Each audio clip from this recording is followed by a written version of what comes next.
Good evening, and if you're just tuning in, welcome. If you are listening to the Angel Rock with your host, myself, Lorilei Potvin. And if you are listening, I invite you to tune in on any of our UPRN or UFO Paranormal Radio / United Public Radio Network pages on Facebook, or our two YouTube channels. We have UFO Paranormal Radio and we have UFO Gods and Extraterrestrials. And the reason I welcome you to do that is a lot of people tune in on my Facebook profile, and the problem is I can't see your comments because, as always, when you tune in live, I love to make you part of the show with your comments and questions. Again, this is the Angel Rock on United Public Radio Network, coming to you from New Orleans, Louisiana. If you've never been to my show, welcome. And if you're returning, welcome as well. My show, I say I cover all aspects of the supernatural. And I also, with my guests, have people from all walks of life, whether professionally or extracurricularly, that they are making a positive change for humanity. Now, a little bit about myself. I'm a Canadian clairvoyant medium. I'm a crystal Reiki energy healer, Akashic Records practitioner, a spiritual teacher and mentor, and I'm a registered nurse. And tonight, you guys get stuck with me. I shouldn't say stuck with me. We like when we have these one-on-ones, these little chats that we're able to have together.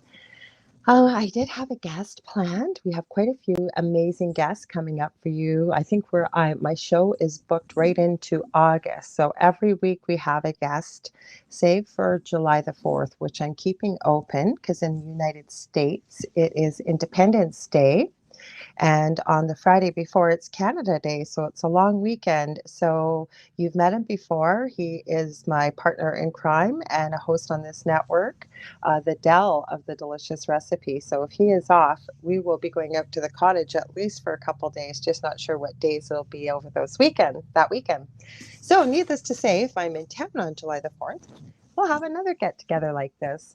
So I thought, what can we talk about tonight? I've got a whole array of things here to talk about, but I did quite a bit of research. I've really been getting into the paranormal. And the reason why is, and I'd love to hear your thoughts about this listening, I am seeing a real increase in UFO, ET, paranormal activity, and really incredible documentation. And my thoughts are that I think because everything is energy, and collectively, especially over the last 2 years around the world, we've had a lot of fear, we've had a lot of anger, we've had a lot of division, we've lost a lot of people, and that creates lower vibrational energy, which I believe opens a window for paranormal activity, for entities from lower realms to enter onto this plane, to make their presence known, especially something that is up to no good. As most of you may know, or even if you don't know, the food for these type of entities is basically misery, jealousy, fear, hatred, anger, depression, any of the lower vibrational energies.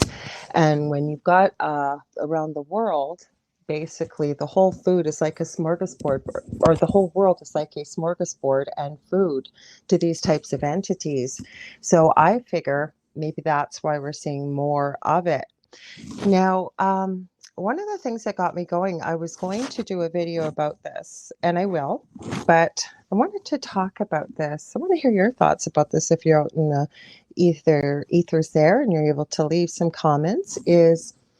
I've been finding over the years that we are seeing more and more marketing towards very young children, to the youth of today, when it comes to the occult. Now, whether that is symbology, whether it's storylines and shows, even toys. For example, on TikTok, it's kind of died down in the last few months, but it was quite the viral trend, if you will. And it was something called Magic Mixies. And I don't know if you've heard about this or not. This came marketed with this cute little cauldron. I don't know, I'll try and put it straight. Okay, sorry, my camera's back to the way I am. It's got a cute little face on the top for lid. It's got a little magic button. I don't know if I've got it even on. I did charge it. But the whole point of this is you use a wand that lights up, and you're going to be, when you turn this little machine on, there's certain steps you have to follow, and you touch the magic jewel. Okay? Now, it comes with a spell book. This is just one of the pieces, so I grabbed the wrong one. It comes with an absolute spell book. Now, again, there's nothing wrong. I should make that very clear. I have no problem with anybody that is a witch, warlock. You do you. That's fine. You're an adult. You can learn from somebody that can mentor you, teach you properly. There's books out there and so on and so forth. But you are capable of making those decisions. But as a child, right, and this child sees this toy, it was very expensive. I got it marked down. Very, very expensive. And, kids are seeing this on social media. Mom, I want to have one of these. I've got to have one. I've got to have one. Well, it goes through. They're all numbered. So there's a potion bottle. This is number 1. This is the little box it comes with. And there's all these little spell ingredients numbered up to 7 in here, okay? Once you put all of these in, and you have to keep tapping the cauldron with your wand in between each step. And I believe the last part of it is you name this, what's going to come out of here. And what happens is a bunch of smoke, and I think they call it mist, starts coming out. And all of a sudden you hear a little pop. And you look inside the cauldron, and there's a little character. I'm going to show you what she looks like. I'm going to call her a she. Here. Let me see if I can move that closer. Can't think backwards. This little pink character, I believe there's pink or blue, and you know what you're getting by the color of the jewel on the front of the box. Now, what concerns me, I was watching some videos about this. This character makes all these cute little noises, and as you interact with it more and more, apparently it starts to give you more phrases, it starts to speak more. And a couple of the videos I've been watching, and this is why I purchased this toy, I'm picking up some interesting words that these characters are saying. Now, I don't speak Latin. I speak 3 languages as it is, but I do know a few words in Latin. I've seen spells. I've seen, some of the language that's in there. And it's very concerning to me about what kind of language is coming out of this little character that's in here. So I will keep you updated. I am going to do it actually with my youngest son, who is an adult. He has severe autism. I've mentioned him many times. If you're a regular viewer of the show, you've probably seen him. He'll poke his head in here. But my whole point is we're promoting cauldrons, we're promoting spells, we're using a wand. We've got Harry Potter. I love Harry Potter, and I don't have a problem with this. It's just, you think you're purchasing this cute little character. What is this cute little character programmed to say? Like I said, I encourage you to look up magic mixies. There's videos on YouTube. There's videos on TikTok. Take a look for yourself. See what you think, what this character is saying, because a lot of people followed up with a couple days or a week later interacting with this little character by talking to it. And, children sleep with this. What child doesn't sleep with their stuffies, right? And this is absolutely adorable, this little character. But this isn't the only thing, and I don't want to come across as a prude or pointing fingers, but it concerns me because, especially as a parent, and I am one obviously, and you've never been very well versed in the occult or are aware of what symbology is. Hi, Grandmaster UV. Yeah, I agree. I love Harry Potter. I was one of the ones lined up to get the book, so I'm not knocking it, okay? What I'm saying is, and there's nothing wrong about teaching your child this, I believe, if that's something that you feel falls within your values and you want to do that.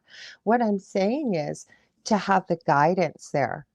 And I'm going to give you an example of my own parenting snafu. When my children were younger, my eldest is going to be 27 in a couple weeks, and my youngest is 24. And again, with severe autism, so very much, with no disrespect, like a 5 to 7 year old. So when I was married to their father, he would get home from work, we'd have dinner, and we'd be in the kitchen getting caught up on our day and doing the dishes, and the kids would be in the living room watching cartoons. And being in Canada, we had something called Teletoon, and it was geared to children. There was nothing supposed to be on there, later content, till after, I believe, 10 o'clock at night. And our kids would be rolling on the floor laughing at this cartoon. And, I remember one time I came in and said, "Oh, what are you guys watching?" They said, "Family Guy." I had no idea what was on Family Guy. And one night we sat down and we all watched Family Guy. I just about fainted when I saw what was on Family Guy. Now, my kids didn't understand it, but that really is a more adult cartoon. It was a good lesson for me that just because something's not is a cartoon doesn't mean that it is child friendly, even when it's typically is supposed to be during the family friendly hour, right? So, another thing that we discovered, and we actually found it interesting, but again, and there were a few articles about this that came out. There's a show called The Owl House put out by Disney. I don't know if you've seen that or not. The character, I'm all for inclusion. My eldest is part of the LGBTQ community. I have no biases in any way about this. I know many people that are transgender, some people very close to me that I love dearly, so I have no problem with this. But this character, I forget what her name is. I want to say Luce, and she is feminine on the top and wears very masculine, sort of half and half. Okay, nothing wrong with that. You do you. But the main character is a demon dog and is identified as a demon. The name Luce, they don't come quite out and say it's Lucifer, but it's pretty well hinted at that that's what the lengthy name is. She goes to a witchcraft school. And my partner Dell watched the whole series. I popped my head in and watched a few episodes. There is so much in the way of sigils, symbols. Depending on how much you know about that kind of stuff, this show is rife with it. There's an owl character. There's a main witch. It's promoting a lot of the narrative, and I won't get into too much of that because people have different views about this, about what they're pushing in the legacy media. It was very disturbing. And I know my partner Dell said, "Well, it's probably for for 4 or 5 year olds." I said, "No, I could see this being probably marketed to tweens and above, but a lot of adult concepts, a lot of spells, and like I really paid attention to the symbols and the signs in the background." So we've got innocence here. And again, nothing wrong with a child watching something like that if you have a parent who knows what the show is about and is able to educate your child. And depending on their age, obviously, you're not going to get into a ton of details, but about having a conversation about this. Because to me, that's very scary. Now, most of you may know if you followed my show for a while, but if you haven't, I'm quite well versed in the paranormal. I'm what you would call a light worker, but I sort of discovered my path through my experience. And we lived in our previous home it was about 11 plus years, what we went through the extreme paranormal. There were many people that experienced it beside ourselves. There are EVPs that are out of this world. Calling in to a good friend of mine. He has a fantastic show on YouTube and on Facebook on Sunday nights from 10 p.m. to 1 p.m. or 1 a.m. Central Standard Time, Paranormal Soup. Jason Bland. He's fantastic. Check out his show. He's got great guests, a lot of conversation, great group of people there in the chat. And it was 2017 and he was having his Halloween show, and he does from time to time ITC or intertrans communication on his show. And I happened to forget the Halloween show was on that night. And I was actually watching the tribute concert to Chester Bennington at the time with Lincoln Park and friends. And it was 5 minutes before 1 a.m. And I went, oh, I forgot I should just go check in and say hi to everybody in the chat. And I realized he was having call-ins. So I called in because the show had been given an extra half hour for permission to go a little bit longer. This was when he was on a network. And I was the last caller in. And if you watch this video and you hear what comes through there, it will blow your mind. The voices that came through, there's still a word that came through that nobody knows what it is. We don't know what language it is. We don't know if it was backwards, what it was. It was calling Jason by name. It sounded the voice like, God, what could I use? Something like from almost like a snake in a hiss. It was mentioning names, it was mentioning details. It was mind blowing. The other video that I have, at that time, Jason and I were on the same network, and we were having 72 or 80 hours straight of Halloween. It was called the Spookathon. So I was actually on quite a few of the host shows that weekend to sort of share some of our experiences, because I was in my old home. And I called in again. And again, it actually mentioned my partner, Dell, by its name. There were all kinds of things that came through. Now, the pictures are incredible. Like I said, I've had other people in our home at the time who had experienced the activity. There were people who experienced stuff over video, speaking live over Skype, or, yeah, probably Skype was the main thing that I used at that time. And incredible. But the reason I mention all it, we also, I will throw in there, we've shared our experience on the international TV show Paranormal Survivor. It's season 4, episode 9, and it's called Demonic Hauntings. And this all started with a dream of something that was about 16 years ago. And I still remember this dream like it was 10 minutes ago. And something that a gentleman was sitting up in the tree in my old front yard and identified himself as a demon, told me his name, spelt it. And I'd never heard this name before. I was raised Roman Catholic. I'd been forced to go to Catholic school. Never heard this name before. And I couldn't find it. And then he told me his animal form. Anyways, fast forwarding about 10 years, somebody had contacted me with an issue with the paranormal, and they had some sort of dream with a name, and it asked me, is this something demonic? And I said, well, I'm not an expert in this, but I certainly could take a look for you.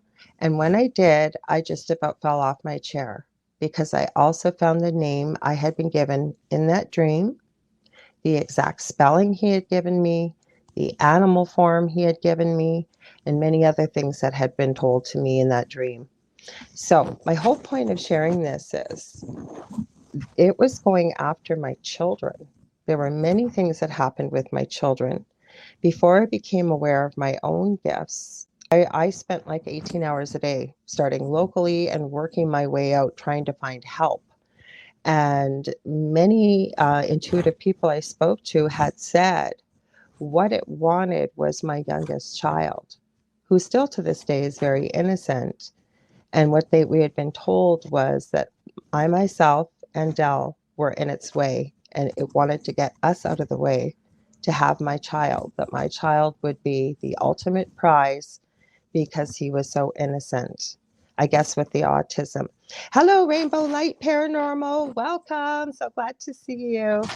So that is why I started the show off with talking about this, that we're, the stuff that we're seeing targeted to the youth and really young children. And again, if any of you have done any research into the paranormal, most young children can see what's there that we can't see. I always, when I'm working and mentoring with people, or somebody contacts me with a child that maybe has, we're noticing a few unusual things, or just in conversation, the child has an imaginary friend. It's always a good idea to find out whom your child is speaking to, what any details they can give you, even over listening to what they're talking about. You may not hear the other entity being, and not everything's nefarious either. I really want to point that out, because I find that TV really tends to push that everything's a demon, everything's a demon. That, to, in my belief, that is absolutely not true. You can get things like poltergeist activity. And I always use this analogy too, because this is so common, especially if you're familiar with the paranormal. Somebody moves into a home and, things seem kind of status quo. They might notice maybe their keys are missing or maybe nothing at all. And then they start renovating. And then it seems like if there was activity, it ramps up to 100. If there was no activity, things start getting crazy. So what I've always said to people is that, and being a medium, I only run into probably one or two cases of this where somebody does not realize that they passed away. And what my experience has been, the research I've done, working with mentors and speaking with many other mediums, people that usually don't realize that they passed away have passed away very quickly. Um, Maybe very tragically they were murdered or hit by a car, or it was something very unexpected. So excuse me while I take a drink. So what I say to people is and the other thing is, we have spirits that don't cross over for many reasons, whether it's whether it's religious dogma. Maybe they've committed suicide. Maybe there's revenge involved. They're not going to cross. They're going to take their revenge on this side. Maybe they just love their home. They love their life. They aren't ready to cross. They want to stay. So you take any of those reasons.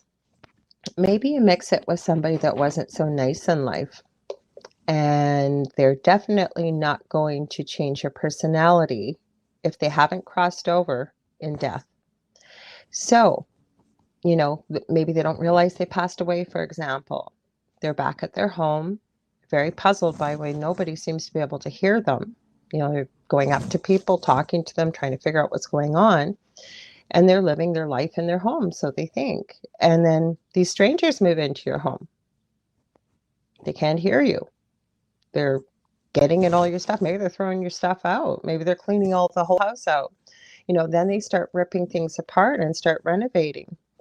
Think about yourself. What would you do if people couldn't hear you, they couldn't see you, and they were getting in all your stuff? And, you'd think first thing, right? Well, I'd call the police, or would probably kick their butts. First of all, get them out of their house, right? Well, you can't get them out. What are you going to do to make your presence known that there's somebody here and quit touching my stuff and wrecking my home? So that's actually an example of why you may see that kind of activity. Maybe there's so many different reasons, just like there's so many different human beings on this planet, and each one of us is unique and individual. So there's many different reasons. That's just an example. I'm going to read your comment here, Rainbow. I've been there. We had our frying pan go missing. Still haven't found it. LOL. My keys went missing too at one point. You found those. Well, I'm glad you found them. Well, what happened in our home was, in the beginning, well, I should back up a bit. And the thing is, we knew the history of the home. It was my ex-husband's family home. They apparently had nothing going on in the home when they lived there. But ever since we moved into that home, now remember, my eldest is 27. So we moved in when he was 15 months old.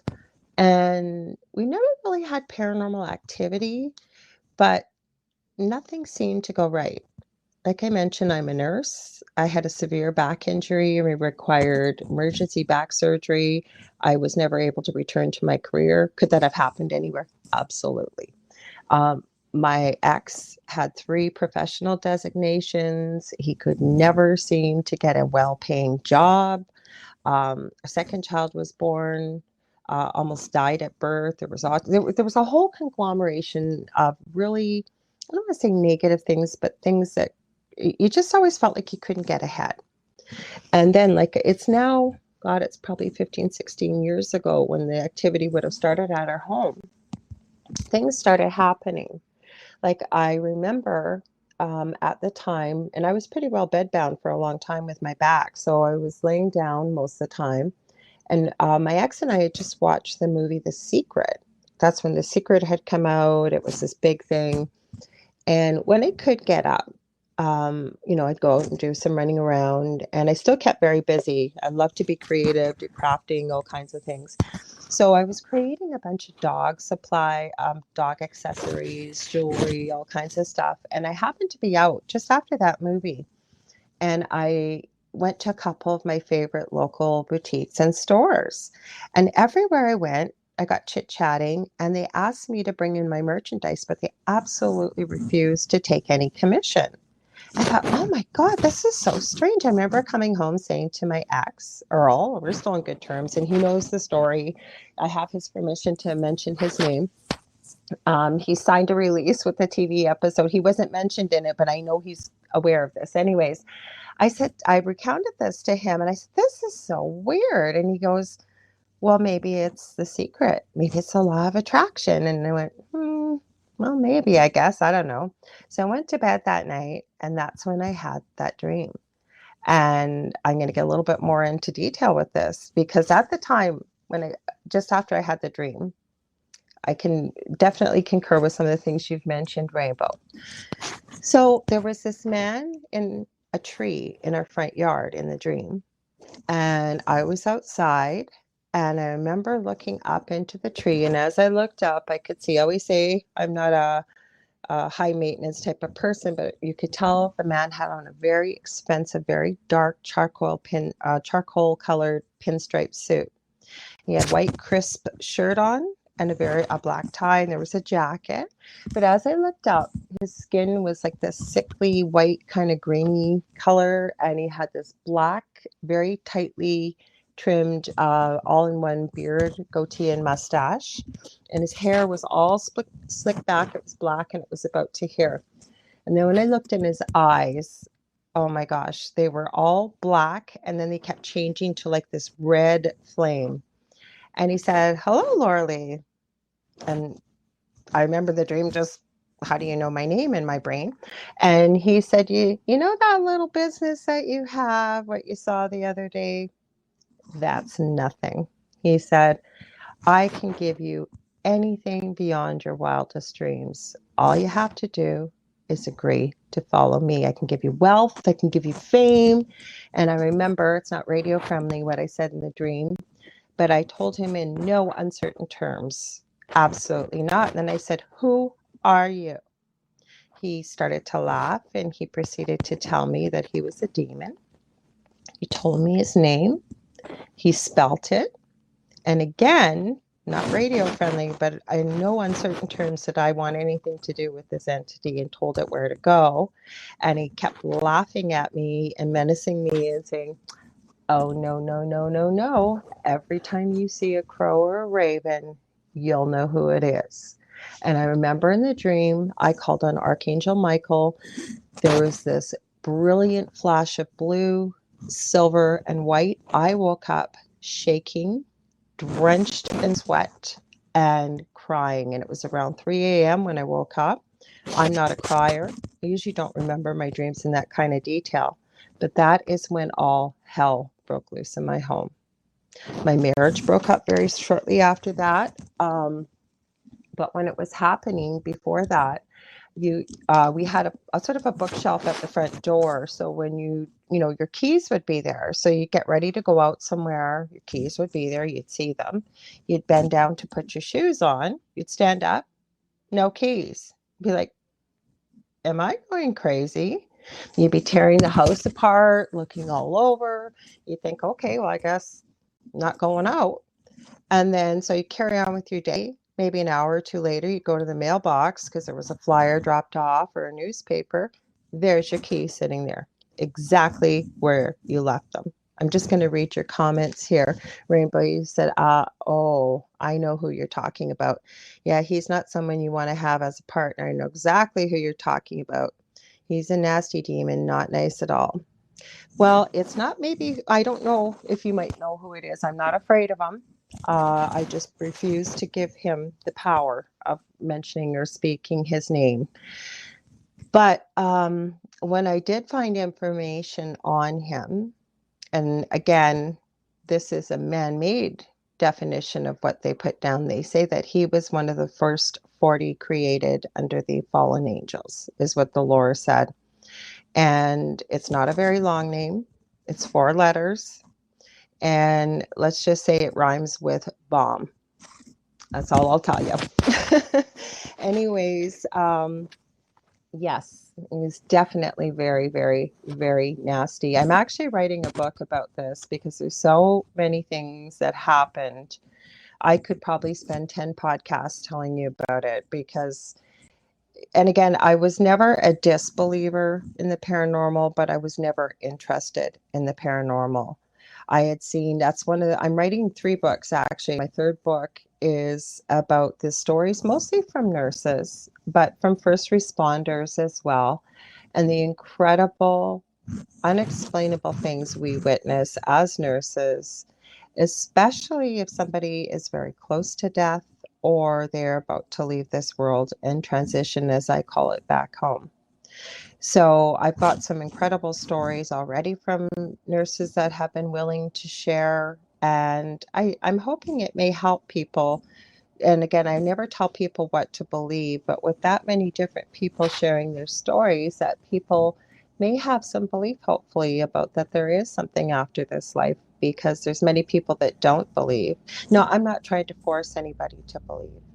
I'm just sharing the stories. So I'm going to read your comments here. Rainbow, he is not someone to sign a contract with at all. Oh no, I didn't sign any contract. I wasn't dumb. You're not even in my dream did I sign a contract. If he offers you all those gifts, wealth, and more, it comes with a hefty price. But doesn't anything in life, right? What's the old saying? If it's too good to be true, it probably isn't, right? Nothing comes for free. And if it does, there are good things that sometimes people will give out of the goodness of their heart with no strings attached. But what I'm saying, those kind of things, yes, that comes at a price. It doesn't matter whether you're dealing with a demon or you're dealing with somebody higher up, say in Hollywood. We all know about the casting couch. We've all, whether you've wanted to see it or not, or read about it or heard about it, the what do I want to call it? Gosh, I'll just say it what went on between Amber Heard and Johnny Depp over the last how many weeks? My gosh, you know, and you hear about the casting couch. You heard everybody's dirty laundry. I'm telling you, I said to Adele so many times when this was on, you know, we've got nothing to hide and we're nobody. But I'll tell you, I wouldn't want my whole life out there for the whole world to see. Sorry, Rainbow, getting back to your comments, you said, again, he offers you all these gifts, wealth, and more, but it comes with a hefty price, a price no human can afford. And I have to agree with you. I have to agree with you wholeheartedly. And again, you know, I'll never know if that was the truth, that that's what he wanted was my son. Both of my sons are gifted as well with intuitive gifts. I did have somebody locally try and come and clear the house, and I kick myself to this day that I didn't videotape it, because what went on in that house, oh my gosh, it was incredible. It was so incredible. Now, the woman that came, lovely, lovely lady. She didn't want to be part of the show. They had offered, and she politely declined, and we respected that. But when she came to the home, she told me right at the door, she had been recommended by a trusted friend, that her guides and angels had told her to come with everything she had and to be prepared for the fight of a lifetime. And believe me, it was incredible. Um, exactly. I know exactly who you are. Those are the beings you want to run far away from. Yes. I know exactly who you're talking about. He is someone to run away from. He's bad news. Oh, is he ever bad news? Yes, he is. And the thing is, he wasn't the only one. There was 4 main entities in that house. I have pictures, and they are just incredible. I was going to try and upload them to share tonight, and then I forgot. Ran out of time actually, and I probably could do it while we're talking, but I don't want to disconnect the show just in case I end up doing it. But I used to call into Paranormal Soup quite a bit, so you can actually look through Jason Bland's channel on YouTube here. And when he's had call-in shows or people calling in, you can see all kinds of things that have gone on when I've called in. You could see it. I used to call from the most active part of my house. That's where my computer was, and it was just insane. But anyways, there was him. There was a shadow man or hat man. There was a woman, we believe it was a woman that was a shapeshifter.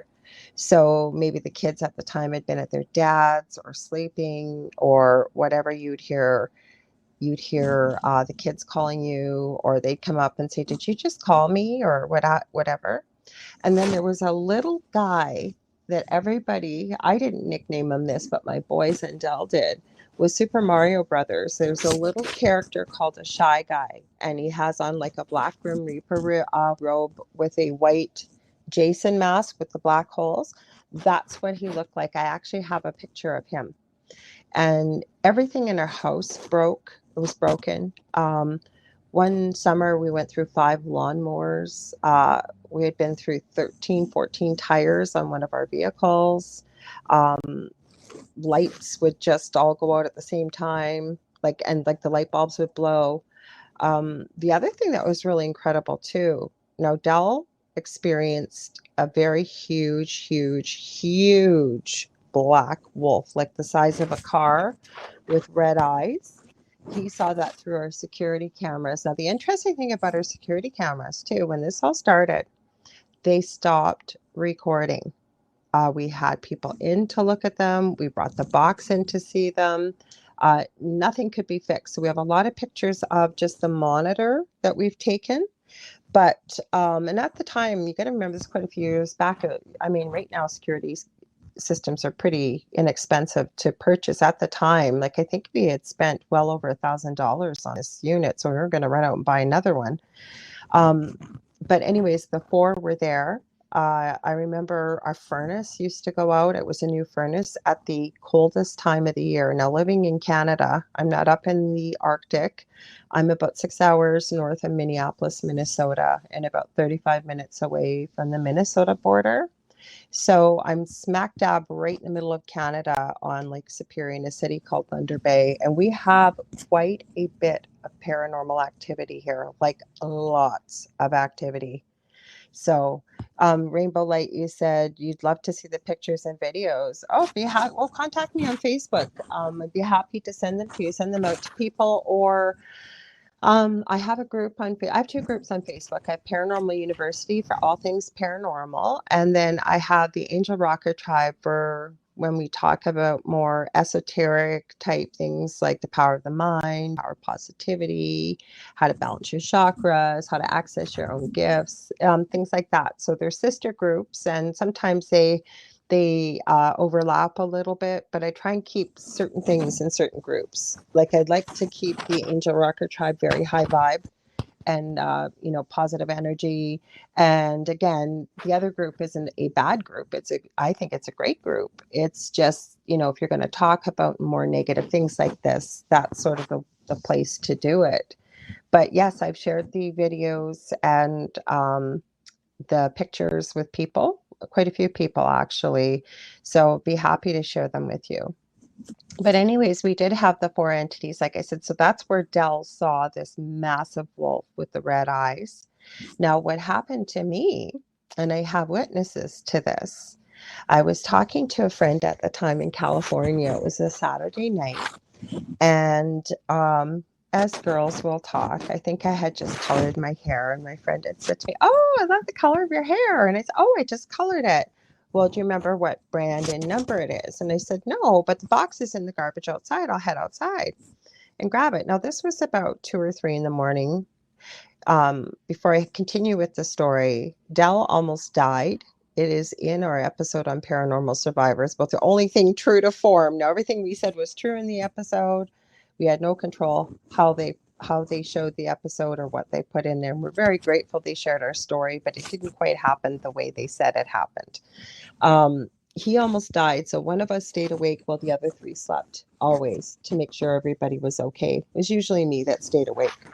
Anyways, back to this story. So I went out. It was probably about 2 in the morning, 2:30 on a Saturday. And as I went to the garbage cans, I was going down our front steps. Garbage cans were on the right-hand side. I look up and across the street, I see this white, shimmering, see-through, incredibly beautiful wolf that had to be at least 10, 11 feet long, had to be about 6 or 7 feet at the shoulder.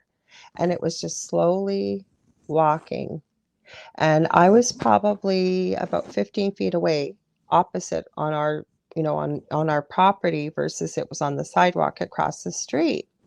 And I turned the camera and I said to my friend, "Can you see this? Like, this is incredible." And it turned its face and I saw its eyes. There was incredible shimmering ice blue. And all my friend kept saying is, "No, no, get back in the house. Lorilei, get back in the house." I'm going, "No, no, no. I want to watch this. This is super cool." And it just kept walking. Now there was another street that intersected with the sidewalk, so it crossed that.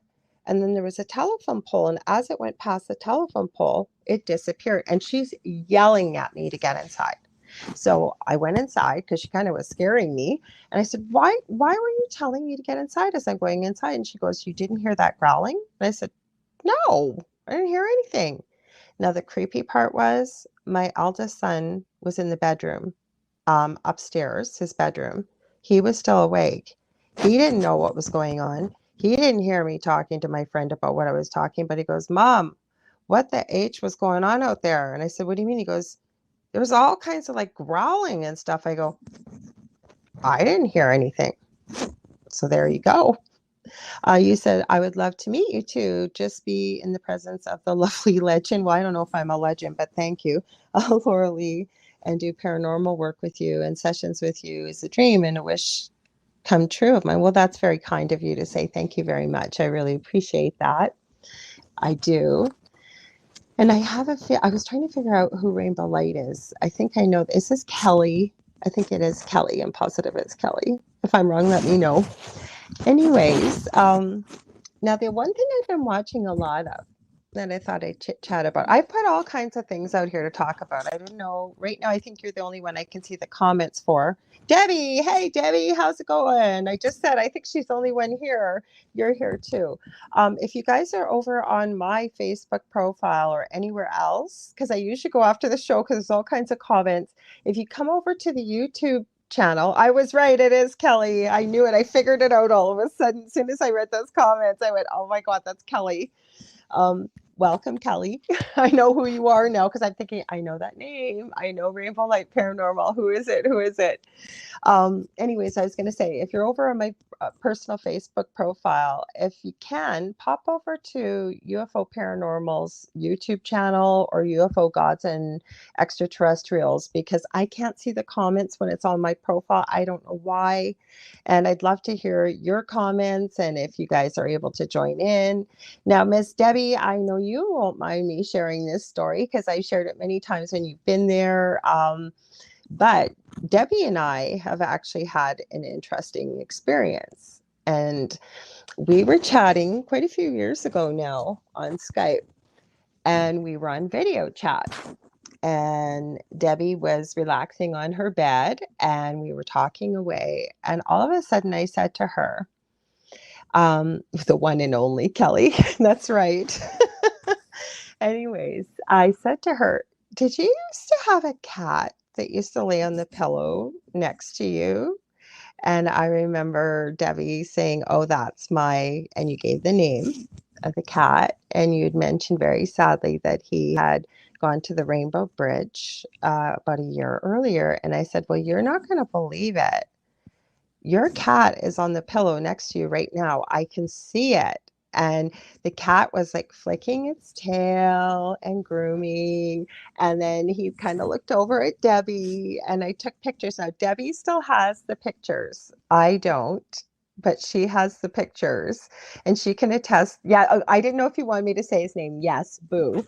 I have never forgotten that story, Debbie. Never, never, never. Yes, her name was Boo. I still have those photos saved. Yes, she does. Because so many people, because I do tell this story. I don't use your name or anything, Debbie, but I do tell this story if I'm on, different podcasts and stuff. And everybody always says, I want to see the pictures. And I say, well, she has them. I sent them to her because they were yours. Oh, hi, Derek. I didn't even see you. Hi, welcome.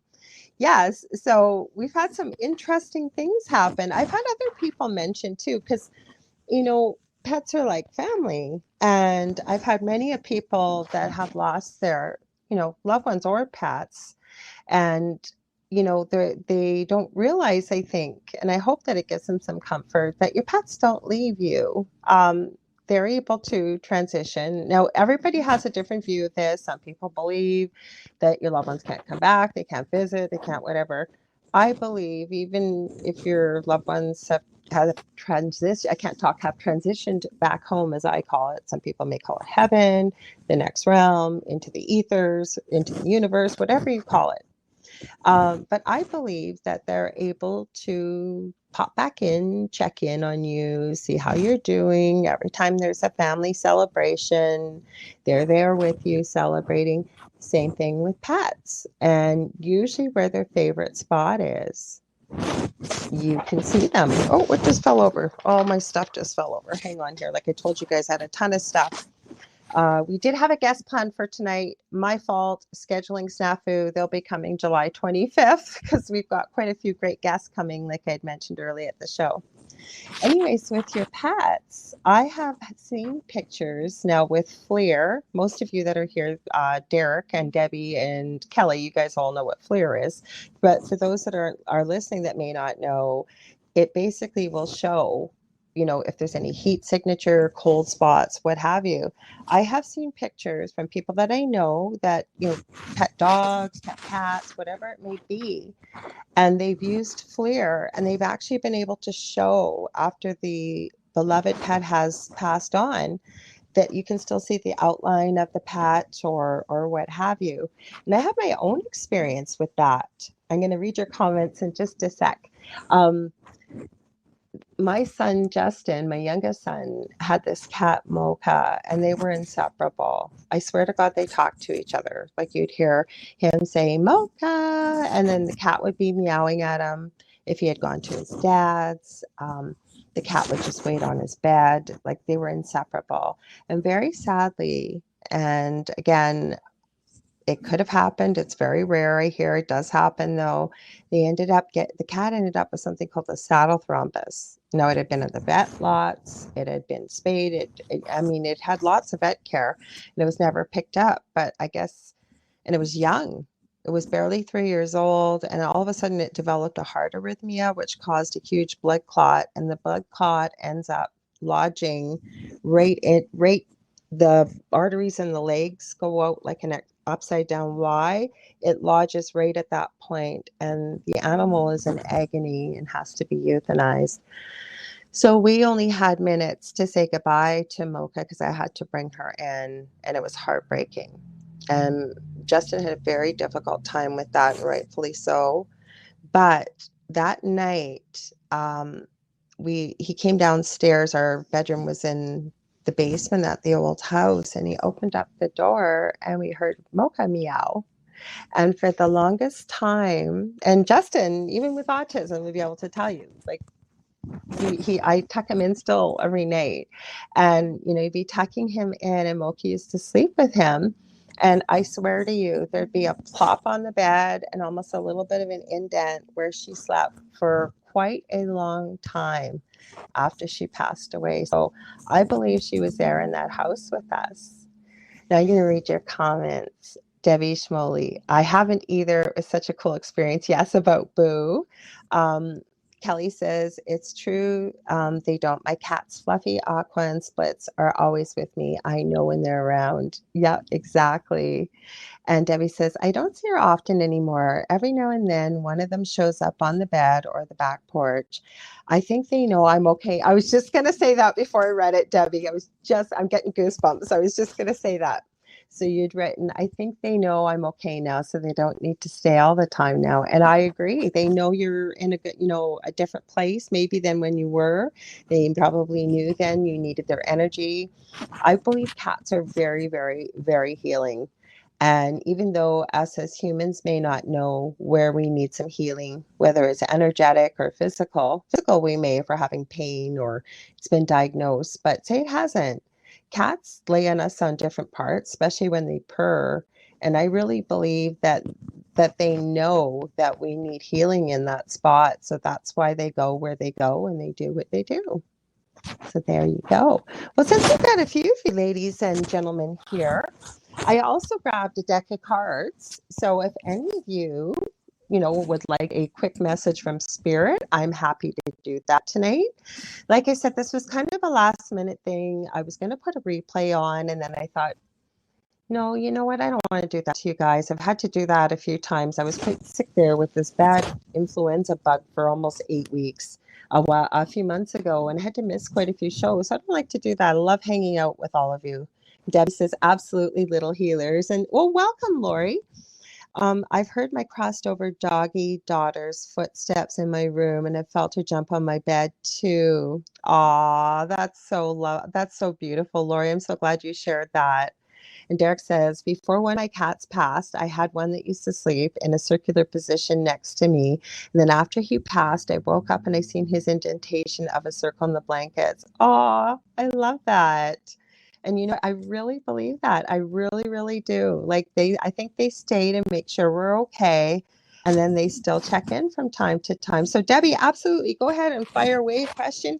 So if anybody else has a question, one question, I don't get much of a chance anymore to do this. I used to always go live and do free one question readings. So I just went with what Spirit asked me, grabbed a few. I was going to show you guys some of my resin pieces too by the end of this, because I am doing a spirituality line, as well as I probably have 200 molds. So, because that's the second thing I'm going to be doing. Okay, Kelly, go ahead, fire away. And I thought I'll share that with you before we leave tonight too. That's why I grabbed a bunch of the things. For any of you that are into healing work, I'm going to give my friend Leanne a huge plug for this. Now, she shared this book line with me. I don't have the same book as she does. Apparently, I can't get it in Canada. I might be able to get it through Amazon. I might be able to get it through Indigo. I thought I had bought the same one, but I hadn't. Now, this is a book written, it's a whole line of them called by Henry Dowser, which, according to my friend Leanne, is like a whole group of people. They kind of write under this pen name. Now, this book is called Dowsing and Self-Healing, Just the Techniques. Now, I've just started it. It's a pretty cool book. And it gives you a whole bunch of different modalities to help with healing. So if you're one of those people that's looking for, a different healing book, I would definitely recommend the Henry Dowser series. There's a whole bunch on manifestation, clearing money blocks, you name it, they cover it. So check it out. It's a really good book. I really enjoy it. So Debbie, I see your question. Anything about what's coming up for me in the next 6 months, please? And you said, Derek, you'd love a reading. So would Kelly. Okay, you'd like a reading for Marina. Give her a big hug for me, Derek, and tons of love. I love Marina. So just let me know. I guess I'm not going to guess. You let me know what you want to ask, Derek. And same as you, Kelly. Just remember, the more specific you guys can be, the more specific Spirit can be with you. Now, isn't that interesting you asked what's coming up for you, Debbie? Because I was kind of feeling that with you, that you are in a much better place. The world is your oyster. So, girl, you are in manifestation mode. I'm feeling whatever you touch kind of becomes yours, which is the way things do work. So, Spirit wants you to believe that whatever you are planning on doing, narrow it down, prioritize where your priorities are, and go for it. Make it happen. Also remember to be open to receiving too. Now, because many of us can be very good at manifesting, but the problem is many of us that are good at that forget to always receive. And what I mean by that is, say you've got a friend that says, hey, you know what? You haven't got payday till next week. Why don't I take you out for lunch? I feel like you need it, or whatever it may be.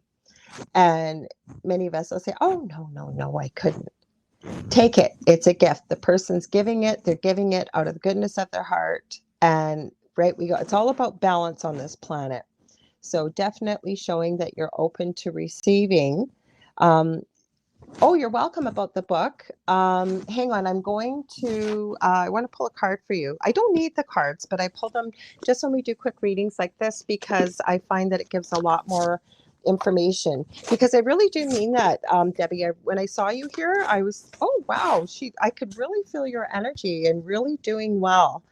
And that was part of the reason why I shared the healing book, because that includes healing as well. I won't say anything else. I know you will know what that means, but you can even make miracles happen.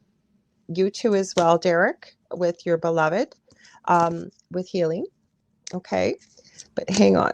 Let's pull a card. I'm going to shuffle, cut. I heard. Okay, so let me put my glasses on. Getting old here.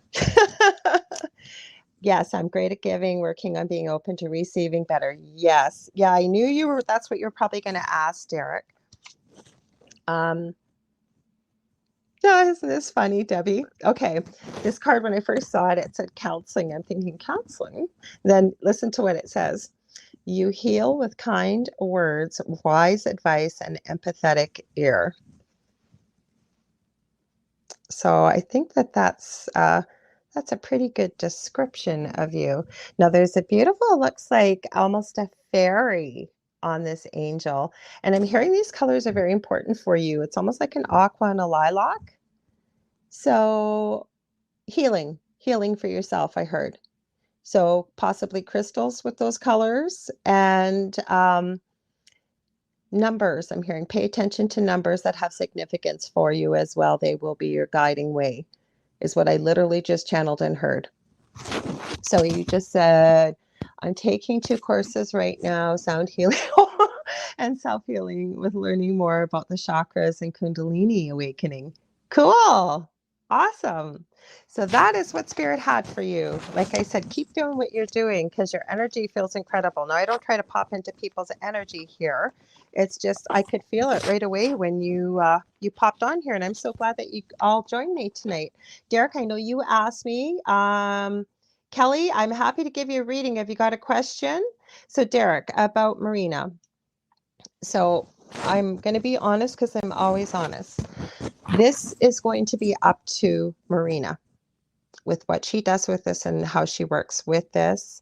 Now, when I say that, I know she's an incredible healer. I know that she can, with the medicine that you both work with, will be a good adjuvant or additive. Sorry, my mouth does not want to work tonight. With what you were doing with mainstream medicine. So plenty of sunshine. I'm hearing grounding and earthing for her. So getting her shoes and socks off as much as possible, feet into the earth, into the grass. Let me focus for a minute. I don't know why I keep hearing essential oils and rescue remedy. And then again, I don't diagnose, couldn't as a nurse or anything else, but I'm hearing those. I keep hearing sweetgrass. So, don't know what you would do with that or how it would work, but that's definitely important. Also about doing some inner emotional healing, unpacking her childhood, unpacking and processing what she has gone through, and inner child work, about nurturing and loving that inner child that wasn't there when she was growing up, that's going to be a big factor in helping to release some of this. After the show, Derek, I will try and remember. I want to send you, it's right, I think it's over there. I have the secret language of your body. Because it has things that you deal with the emotional, about healing it and letting it go and how to process it. But what Spirit is showing me, that even in a meditation, to be able to go back to herself in the difficult moments of childhood and go back as that adult and share with her, nurture her, love her, help to heal what happened in the past will be some of the key to healing what's going on now. Yes, I knew she had that. Sorry, I'm just going to back up a little bit here. You're so welcome, Debbie. Good luck with your courses. Lori, you have a question. I'm going to read that. Just hang on. Marina has leukemia, cancer, trying to get her healthy. Yes. So let me pull a card for you too, Derek. Oh, I did pull it. I wasn't going to grab it, and I heard Spirit say, take it. Healing with the Angels. I love this deck. It gives some really interesting advice. Ooh, I'm getting goosebumps. So I wasn't going to grab it. I was going to leave it, and Spirit said, take it. You're going to need it. So I'm going to send you, Derek, some screenshots from this book. I use it all the time in my healing work.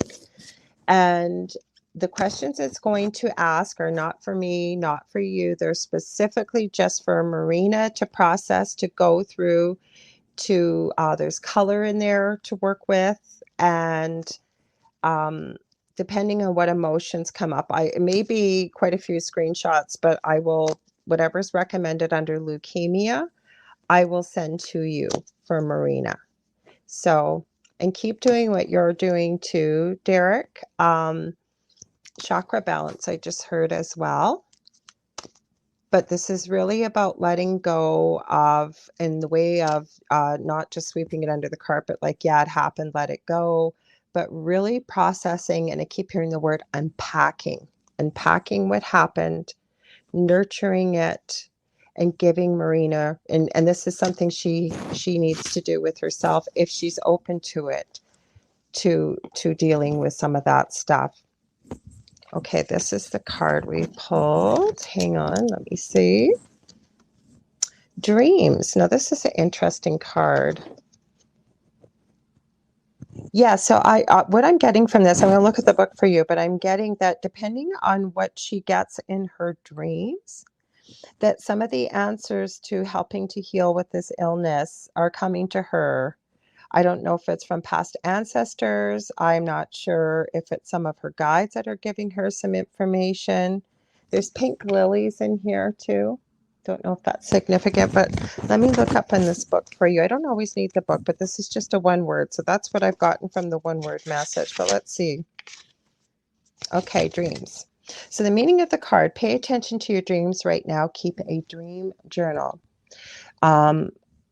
This card was received with important messages during your dreams. Sometimes you may wake up, meaning Marina, with the feeling that you have traveled or received instruction during your sleep.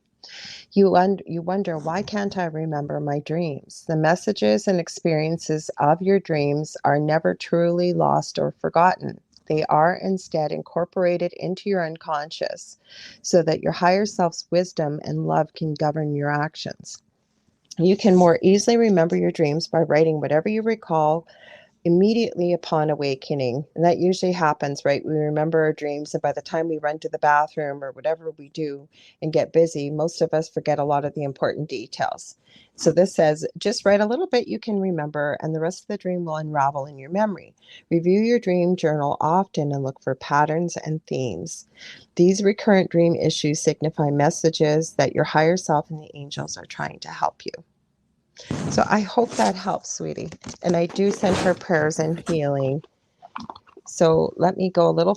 Lori, I'm going to come to you next. I'm so glad, Debbie, that you're sending that too. Kelly, you were right after Lori. So Lori, I have a question. After many UFO visitations, my mediumship and clairvoyant abilities have increased. I'm smiling for a reason. My telekinetic ability is getting stronger. What is the purpose of me having this gift specifically? Wow, I'm smiling because I'm not surprised. Now, again, depending on how much you know about UFOs and ETs and what, I keep feeling like some of the stuff you've been experiencing with, and it's interesting that I actually pulled my past life deck. Okay. The reason why I feel like whom you've been connecting with are part of a past life, like family members, if you will. And part of this is, and I'm hearing this right now, that you contracted to have this happen at the specific time and place, meaning now, and for whatever, meaning the mediumship abilities, clairvoyant abilities, telekinetic abilities.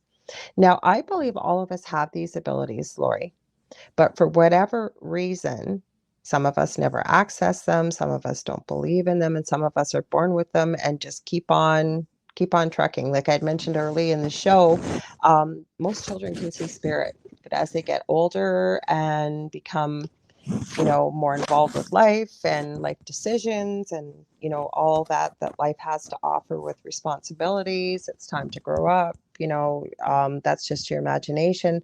A lot of people let it go, but it's always there.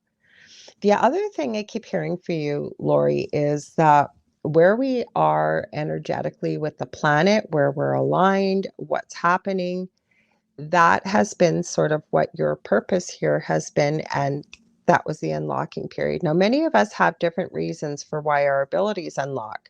For me, and you've probably had them your whole life, but not to the strength and ability that you have now. For example, this question isn't about me, but I talked about this at the beginning of the show, the paranormal experience I went through. Now, did I always have very intuitive abilities? Yes. Was I always very empathic? Yes. I have many examples of this growing up that I had no idea what it meant.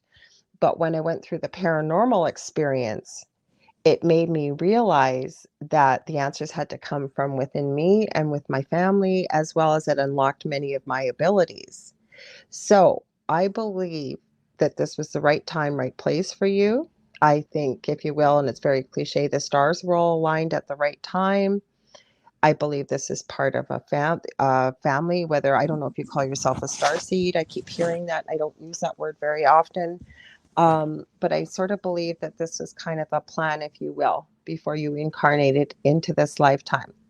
Now, what is the purpose of you having this gift? Girl, what is the purpose of you having this gift? Whatever you want. What do you want to do with it? How do you want to use it?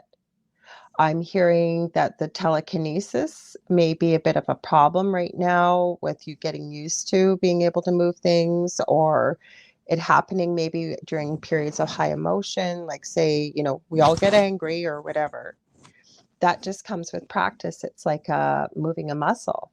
Some of the things I always recommend people when we've got abilities like this and we're learning how to use them and what the purpose of them are, is to work with different mentors.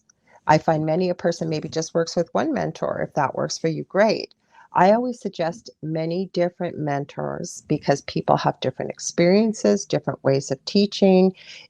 I really feel, a really well-rounded approach and way to really learn how to master and utilize your gifts. With any of those gifts, do you want to use them for good? I would hope. And if you do, mediumship, for example, is extremely healing for people. If you're able to connect with the other side, there are so many people that they feel like they have unfinished business, sadness, guilt. They don't, maybe somebody, again, mentioning the suicide word, God forbid, but it leaves more holes in people's souls of the living when somebody makes that decision with very few answers. You're the type of person with mediumship that would be able to bring that kind of healing with your clairvoyant abilities. Again, healing work. There's so many things you could use those abilities for. I hear remote viewing with you. I don't know if you're able to do that yet or not, but remote viewing. The world is your oyster is what I keep hearing. And so whatever you choose to use these gifts for, the thing is, many of them, I keep hearing the word healing. I'm sorry, Spirit will not let this go. Healing, healing, healing, healing. Now, I never tell somebody what their life purpose is or what the purpose of their gifts are, but that is one of the big things that you could do if you so chose to use your gifts to be able to help others heal. to be able to help people, like I said, move forward. Even I keep hearing teaching and mentoring. Once you've mastered your abilities, teaching others how to turn on that switch, if you will, in their brain and learn how to use these abilities themselves. Now, I don't know if that will help you or not, hun. You just said, yes, you're a starseed. Thank you for confirming this. Also, yes, I only have them for good. I figured, I felt that. Sometimes I hear many voices while I'm going to sleep too. You do remote viewing, yeah, because spirit is just going a mile a minute here. It might have sounded like a blah, blah, blah, blah, but that's what happens when spirit starts talking. I'm very clairaudient, or I can really hear spirit.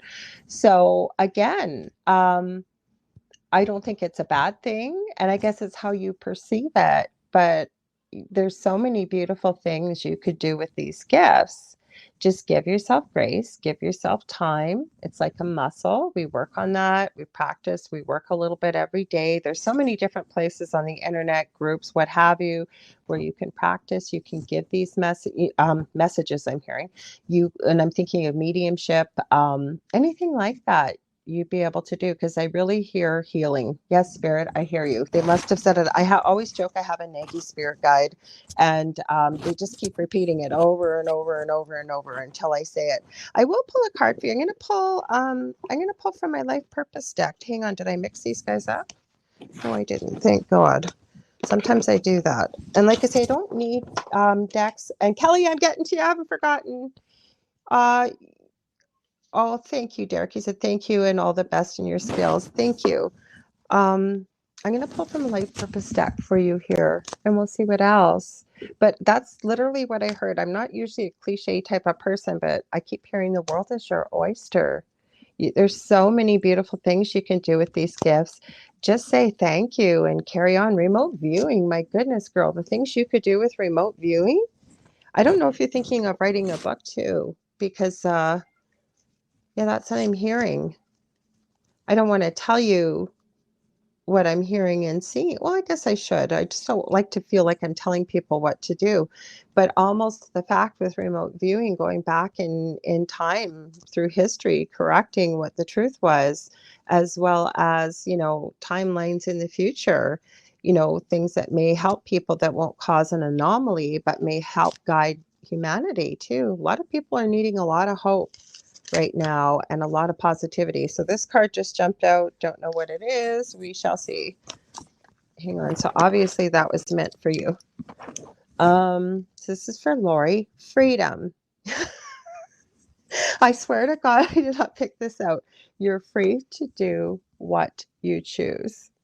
I think that's pretty self-explanatory with the message that we were just talking about from Spirit. I think that's why they gave me the world is your oyster, hun. And I'm so glad that you asked. You said, I really appreciate your direction. I'm a massage therapist. And I wondered, okay, before I even read the rest of that, that's what I was hearing. And I didn't say it, but what I was hearing is, do I quit my muggle job? And when's a point in time when I jump forward to start utilizing this to help support myself? Let me read what you said. I'm a massage therapist and Reiki master. These must be the next steps for me to take in focusing on these other abilities. Oh, thank you. What you said, you're beautiful inside and out. So back to the muggle job. And all of us ask these questions. So again, you don't have to do what I'm saying, but sometimes what people do is they start doing exactly what I'm doing right now. Maybe you choose to do a few readings or some teaching or what have you. And as that starts to grow, there's going to come a point in time that if you're not doing this just to make money, but money is just an energy source, right? So we need money to live on this planet. And there's nothing wrong with that. But that's sometimes what you can do is kind of balance the two out, stick your toe in the water with a couple different things, see where that goes, and ask spirit to give you a sign when the time is to make that jump, including that if it's financially feasible. Sometimes people aren't even in that situation to make it financially feasible. They just go for it because the feeling is so strong. Just remember, you have those two very incredible other professions to go back on, right? But I always say jump and the net appears. So I hope that helps. I'm going to read. Sorry, poor Kelly. She's been sitting there waiting patiently. Okay. Glasses. Where'd you go? Okay, Kelly, Rainbow Light Paranormal. I noticed I had a major shift in both my energy and spiritual journey. Is there anything that I should know about and work on in my spiritual work that is coming up in the year ahead? Let me focus on that for a minute. So what I'm hearing is what can happen with meditation for you, Kelly, is if you can bring a notebook in, it's okay to open your eyes. Spirit will hold class with you if you ask them. They will literally have classes with you if you ask them. So getting information that way, keep focusing on what you're doing. Gratitude is the key. Also, that when there's anger, we all go through this. There's nothing wrong with that. We experience, that's why we have emotions.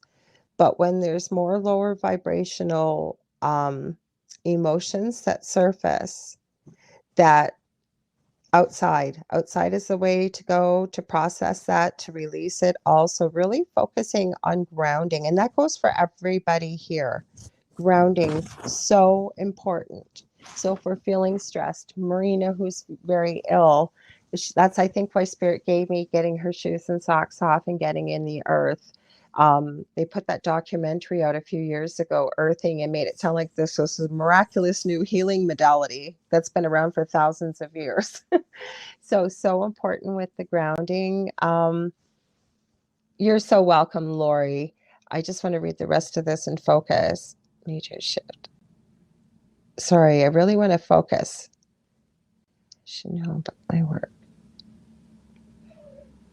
I'm almost feeling, Kelly, that you're not really sure what direction you want to go in next with where your abilities are at. So, and if I'm wrong, please let me know. I always tell people, as human beings, even though we have, clairvoyant abilities, does not mean we're 100% right. And just my opinion, but if anybody tells you they're 100% right always with what they get, run. Because nobody's 100% right. But I kind of feel that with you, Kelly, that you're kind of torn in what direction you want to go. Like, where do I go with this? What do I do with this? And I sort of think it relates back to even the question that you asked me. So what Spirit's showing me is, with most human beings, right, we have aptitudes or abilities that we're really good at. Somebody's really good at math and numbers, so maybe they choose to go into accounting or business. Somebody's incredible at drawing and painting, they become an artist. Somebody's amazing at sports, they become a professional athlete. This is what Spirit is asking you to sit down and do. They're asking you, where do you feel like your strengths lie? What do you feel comfortable with? It should be almost as natural as breathing. And once you start to pin that down, and even if you're not sure, there's always something we're better at. Always. Like, even with my abilities, I know my strongest ability is clairaudience, hearing, because I hear Spirit all day long. And I don't hear voices. It's in my own voice, but I can discern the difference, right? But other people have different abilities. Take Lori, for example, about the remote viewing and all these other abilities. She has all these abilities she's talked about, and I'm not comparing you. I'm just using it as an example because each one of us is unique and individual.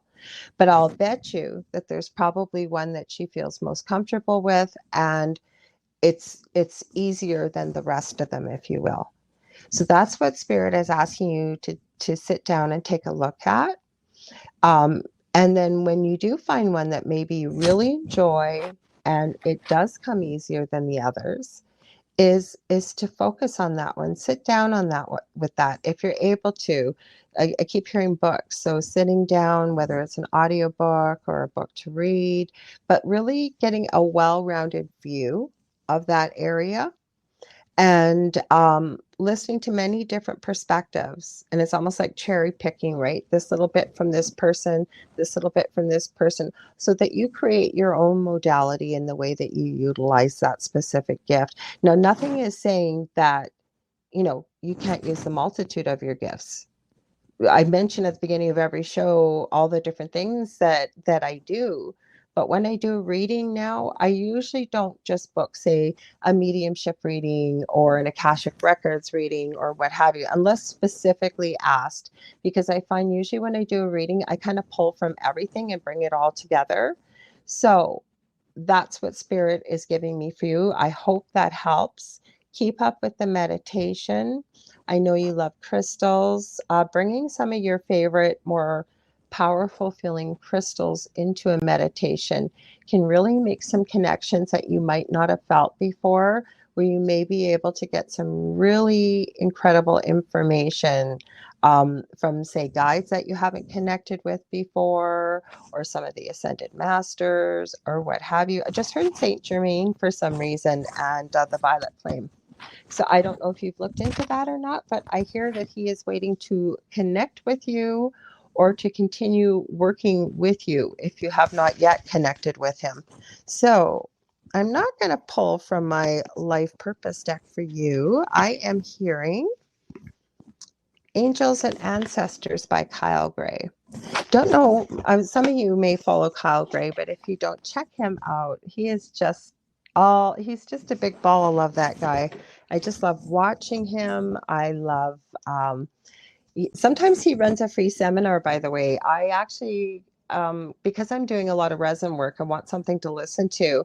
And I actually went to it online, and I was really glad that I did, because it was a tune-up of sort of some things that we sometimes forget when we're working in this field, right? Because I actually learned some different techniques and things. That's why when I mentioned about the cherry picking, and again, any of you listening out here, if we haven't been able to get to your question, I haven't been able to see it here, but you've heard an answer, you went, holy crap, that message could have been like for me. Guess what? It is for you.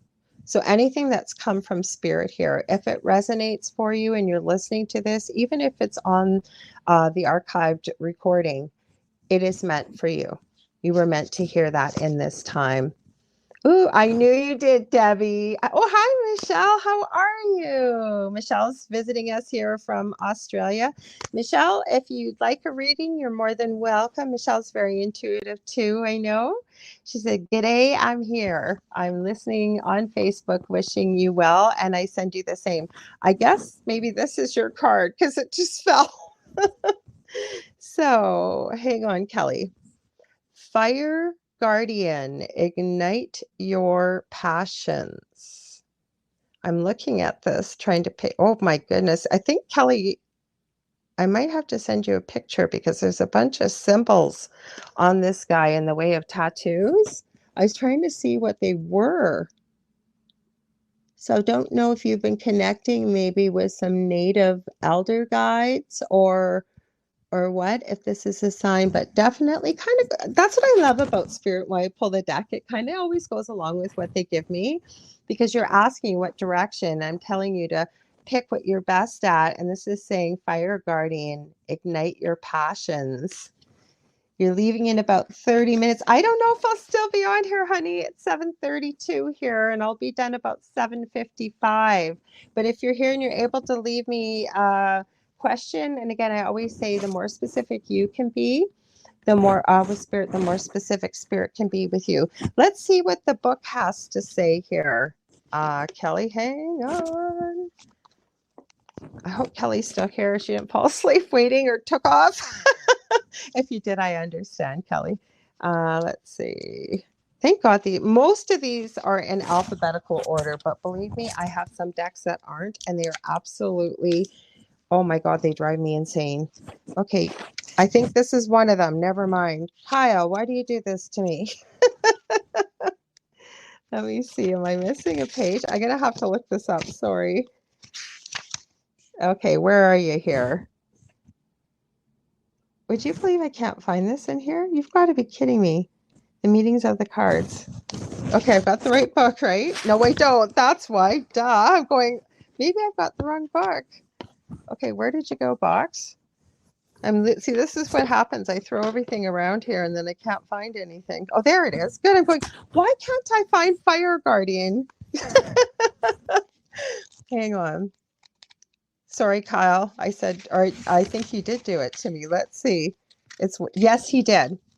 he is one of these decks that is not an alphabetical order. And I know I have some of them. So let me find, here we go, Fire Guardian on page 100. That number is significant for some reason, Kelly. I have no idea why. Spirit lit it up for me. So you're just listening. Okay, so this is for you, Kelly. Like I said, Fire Guardian. Okay, this is pretty well.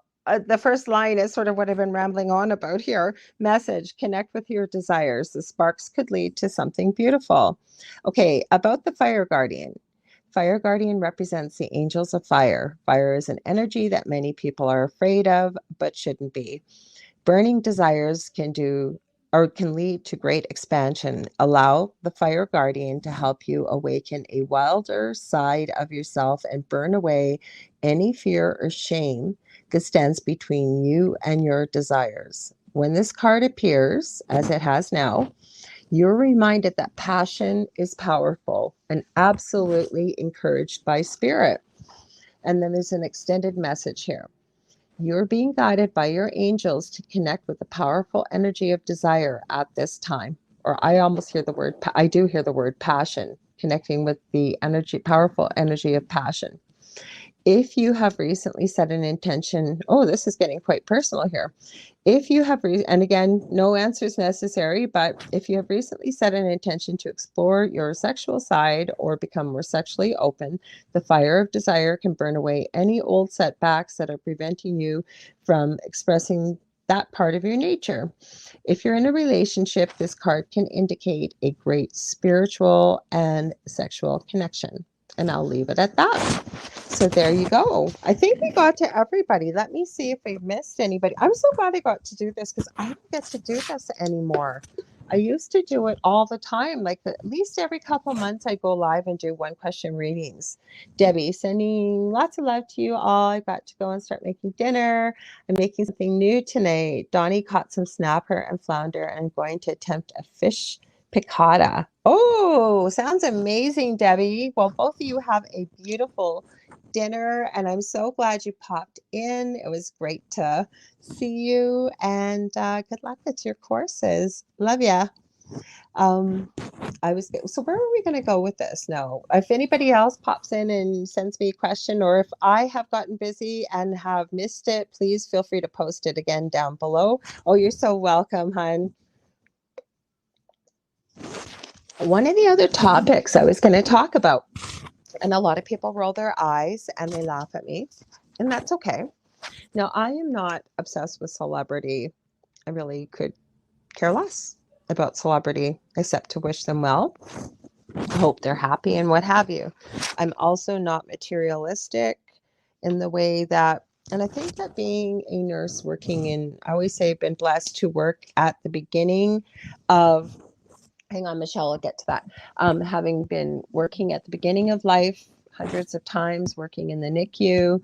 And before I hurt my back, I did many things out in the community, but I worked a lot with palliative care. And I can tell you beyond a shadow of a doubt, every single person that had terminal illness that I worked with, not one of them ever said, and I worked with them from all walks of life, from the poorest of the poor to multi-millionaires. And it was always the same. And it was the regrets. And it wasn't about, especially if they had money, that I wish I had, spent more money on this or bought more of this or bought more of that. It was always, I wish I had told the people that mean the most to me every single day, several times a day, how much I love them and how much they mean to me, how much I appreciate them. Many of them would say, I wished I hadn't waited, till I lost, say, that 30 pounds to go do something, or, I always wanted to do this, but I thought, oh, I got lots of time, I'll do it then. It was people that they loved and things, dreams that they wish they had followed and chased. And it was things like that. It was never about materialism.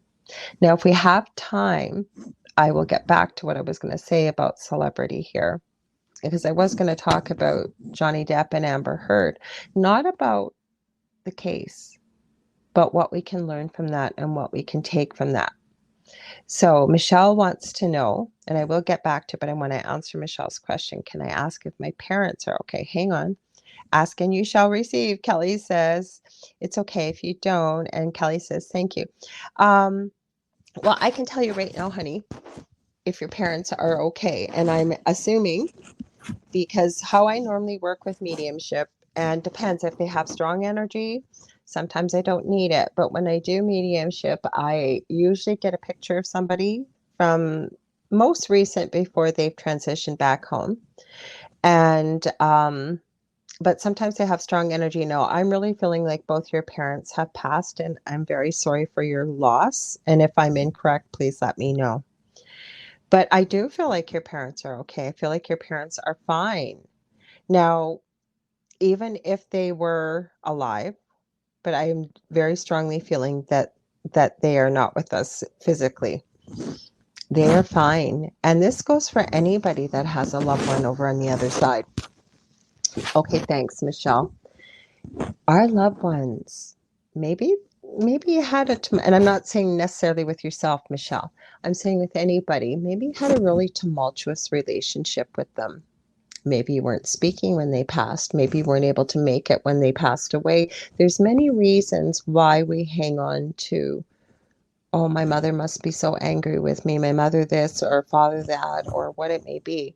Now, the beautiful thing, and I talked about earthbound spirits earlier, so I'm not talking about earthbound people. I'm talking about people that have transitioned, have crossed, have gone to heaven. They still retain who they were in life, this lifetime. I find that people say if they were in a wheelchair or they were very ill or maybe they had dementia or Alzheimer's or anything like that, if they do choose to show themselves, sometimes I can see them, sometimes it's just energy, it might be a smell, might be a color.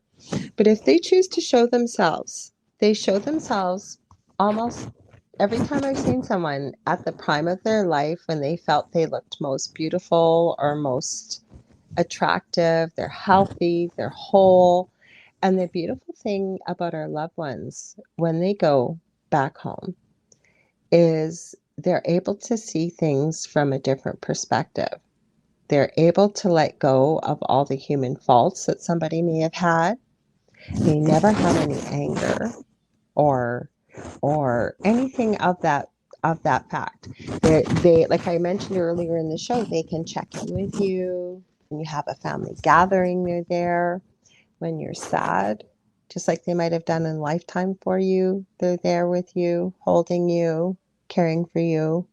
Um, they never leave us. Love never dies, and we have so many family on the other side. We have friends, we have people we knew from previous lifetimes. They're always together and they're happy. There's no sadness, there's no pain, there's no anger. They're able to see anything from the other side of the perspective of, like, if there was an argument, even for any reason, like we're concerned, are they okay? They are incredible. They're doing wonderful. And the only thing that brings them sadness is when they see how sad we are. And there's no way to get rid of that sadness. And, when we're a human being on this planet, grief is a normal process and there's no timetable with it. So I usually find that the biggest message that people's loved ones want to convey to their loved ones when they come for a reading is we're fine, we're happy, we're okay with what happened with us. And they really want to let the other one, the ones that are still here, that we're okay. You don't need to be sad. You don't need to be grieving. Now, the thing is, I'm not telling people you can't grieve. Again, I want to reiterate that is a normal human process. Sometimes it's a lifetime of grieving. Nobody has the right to tell anybody, well, it's been 5 years. Don't you think you could get over it? Nobody has the right to tell somebody that. And they don't forget that too when they transition back home. But I just know they usually send so much joy and love if they could only see how I am now and how I feel and how proud I am. And you said, I guess they are better than us. No, they're not better than us. I'm going to read your comment. You said you're correct. You said, my mom had dementia, dreamt of her over 2 years after she passed. Haven't dreamt of my dad. He's been gone for 12 months. No, they're not better than us. Everyone grieves differently. You're absolutely right. Because guess what? When we transition back home, we'll be the same way. Because, somebody had called recently that I was talking to. I think it might have been Garnet Schulhauser. I played the interview last week or the week before.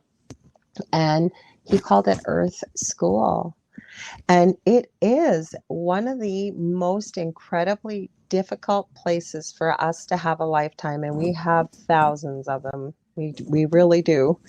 And because you come here with spiritual amnesia, meaning you don't remember anything you've learned in a previous lifetime or who you are, there are exceptions.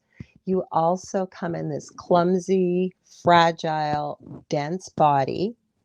The gifts that we have and that we're capable of over on the other side, where most of us aren't aware of them, sometimes they get unlocked, and we're capable of discovering who and what we are.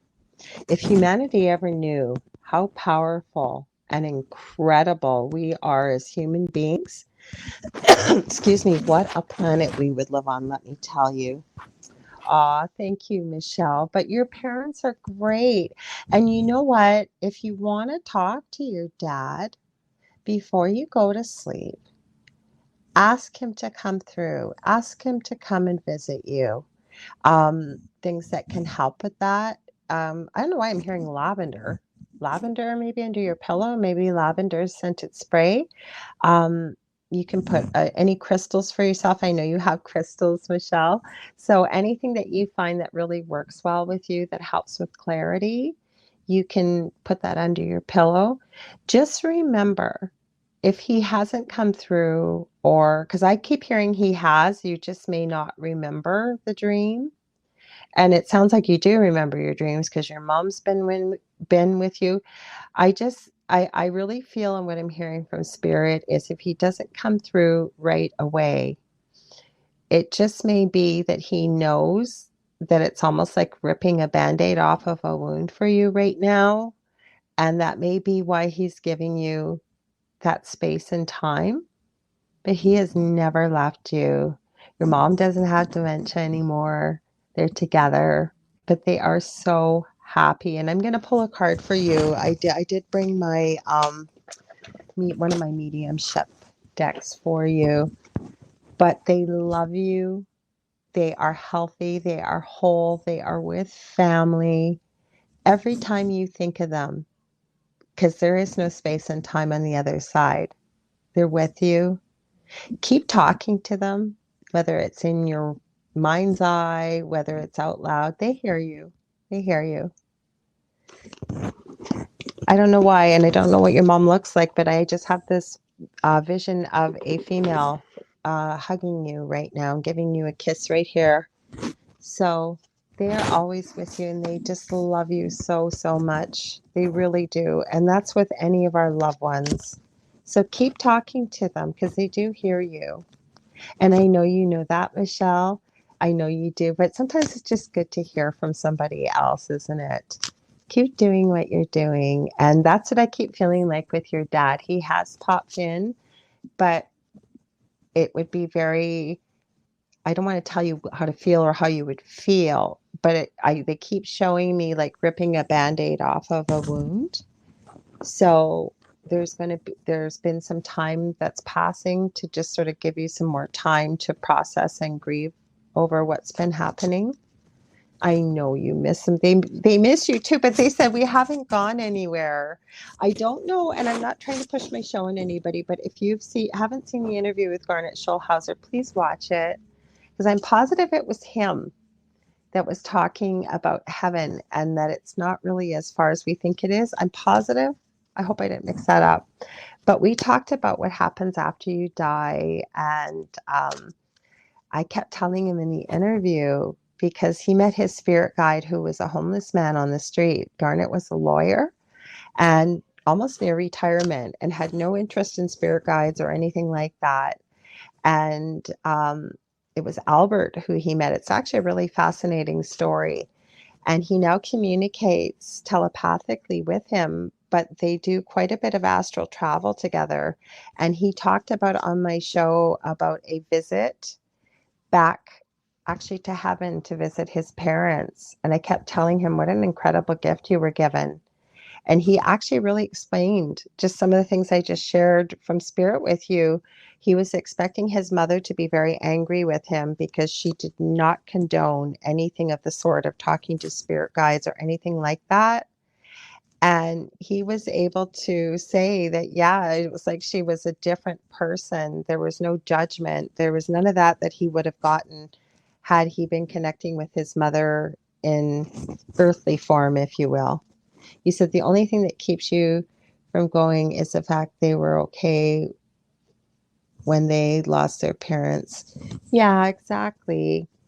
And I don't mean to be facetious, but they always say, right, there's two things that are guaranteed, death and taxes. And, I'm not being facetious, but we all go through it. And, you know, I really do believe there's an afterlife. Between the paranormal that we see, with mediumship, with all the things that I've had the wonderful opportunity to learn and see and talk with different people and connect. I don't think I ever doubted the afterlife anyways, but I definitely believe there's an afterlife and that we will have many, many, many more lifetimes after this one as well. We are, as many people say, and I concur, we are eternal souls just having a human experience right now in this lifetime. We really are eternal. Okay, I pulled this card. We are soulmates. So there's two. I'm going to say those flowers represent your mom and dad. And as many people may think, and I know I've talked with you many times, Michelle, but I know you would know that soulmates aren't just romantic. They can be parents, they can be friends, they can be siblings, they could be so many different things. So, not that we don't know that usually our parents are part of our core soul group, but they said we are soulmates. So, every time you're sad and you think of them, they're there with you, Michelle. They are. They love you. They would never leave you. They will be there when the day long from now, hopefully. None of us are ever guaranteed tomorrow. I always tell people that, and I'm not prophesizing anything. I'm just putting it out there as we all know. But they will be there when it's your time. Just to any of us as well, our loved ones will be there with us when it's that time to transition back. Thanks, Michelle. I'm going to quick check you with our quick. I can't even talk. You can tell it's almost the end of the show. I'm going to check. I always like to check the book when there's just one message, just in case there's anything else that they want to add. So where are we? Okay. Gosh, this sucks getting older. No, actually, I'm joking. I always say age is just a number. See, I got too much crap on the bed here. Now I'm losing my glasses. Okay, so this quickly says we are, hopefully I can see with these, soulmates. It was no accident that our lives intersected as we are from the same soul group with symbiotic life purposes. We were brought together in our earth life to help each other grow, learn, and love. Sometimes that meant painful situations that tested our patience and ability to forgive each other. We sincerely apologize for any pain we may have inflicted upon you. At each moment, we were doing the best that we possibly could. At times, we may have fell very short of our potential. Or it says I have been putting we, because I feel this is from both your parents. We hope you will release any anger or sadness or anything that's unfinished business for your own sake. And that means if it may involve them. And they say for your own sake, releasing that versus not theirs. And they say, we hope that in some ways we have helped you grow and learn. So I want to thank you all for being here. This was a lot of fun for me tonight, and I really appreciate all of you joining me because like I said, I don't get the time to do free one question readings like I like to because been busy with my new passions. So this is one of my resin pieces. It's a shelf. I brought my whole little box up. I have so many. This is a cat clock. I don't have the clock pieces on it yet. It's going to have a clock on it and a little tail. I also, this is just an iPod case, iPod pieces. Oh, you're so happy you caught me live, Michelle. I'm happy I caught you too. Let's see, what else can I show you guys? Oh, these are some of the pendulums I've been making. I use these in my chakra work and crystal Reiki. So this is a Mickey Mouse one. You'd have to see it up close. It's in the Mickey Mouse colors. It's got little crystals at the top. And it's got little Mickey Mouses on the inside in the clear part. It's another one I've made. I have made ruins. What else have we got? We got little gumball machine. It's got little gumballs and a keychain. The reason why I'm mentioning this is if you can, keep your eyes open because, like I said, I have about 200 molds and it's going to be a second business that I'm launching. Here's a little pyramid. I'm going to be making bigger ones as well. What else am I making? Oh, I have crystal charging plates with Metatron's cube in it, with chakra symbols in them. So there's all kinds of pieces like that. You said I haven't been making my room since January. Not sure what's stopping you. Are you? Oh, thank you. Well, you wouldn't believe I'm making actually a carousel right now. Sophie and Toffee. Oh, there's some of my chakra stones. I have chakra stones. It's a company from Singapore, and I treated myself to a monthly subscription, so it comes with a theme every month. So I'll post pictures, and like I said, I'm planning on opening a store soon. Kuromi's a little shaker, so if you shake it, it'll be a keychain. I'm trying to grab things quickly because I brought the whole box up here. A lot of the pieces I hand paint, like this is Stormtroopers. I have Darth Vader, I have R2D2. Oh, so cool. Yes, that's what I'm going to be making, Orgonite too, finally with the pyramids. But there's so many different pieces. Like I said, I have cute pieces like this, more serious pieces. I have chessboards, you name it. I have a mold for it. But because of the lightworker stuff I do, I'm really going to hopefully be able to help promote a lot of the Orgonite, the pyramids, the more spirituality-based pieces. So keep your eyes open for that. I want to thank you all so much for you being here. Thank you, Michelle. Like I said, I have so many pieces here and downstairs because every spare moment I've been spending doing this. I just love it. I want to thank you all for being here and for your great comments and questions and feedback. It always makes it a better show when I'm rambling for 2 hours.